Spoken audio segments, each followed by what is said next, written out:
台北大安区的仁爱路有一张这个停车场，根本就是魔王级的停车场。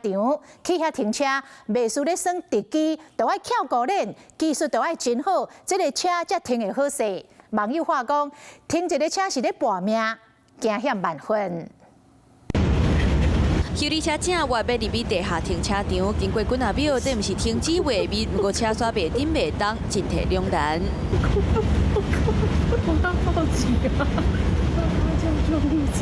朋友是哪落影哪惊叹，敢若看汽车翘高链，驾驶小可放档啊，汽车就向头前喊一个真大个，最后是哪行哪修角度，才总算过关，甲车停好。 魔王级的停车场就伫台北大安区的仁爱路顶，单行道入场，车辆弯入停车场，该先靠外口弯180度，才会当过头一关。速度来是逐步拢惊吓，角度无抓好就翘高链，若是抓好，搁惊车会去磨到壁。民众要停车，搁就要先练技术。一开始当然是会比较不习惯，但是他们这边人都有在教我们这样。如果他是有比较斜啊。 这有点困难，这我还真的没遇过。停车场车道的壁拢是挂着甲弄着的分裂，民众过关失败的记录。嘛因为车位伤恶停，规气就派员工来倒停。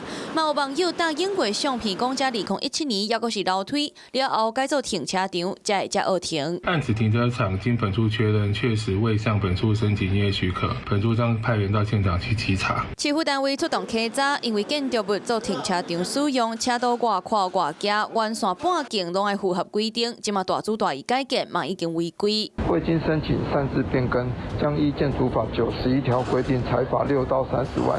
Google 行路的相片大好翕到车辆卡着的画面，啊那这嘛毋是一两天的代志，即嘛意外抓到违法营业的停车场。Hello， 我是庄慧琪，想要抢先掌握最及时的新闻资讯吗？赶快订阅、按赞、开启小铃铛，锁定华视新闻 YouTube 频道。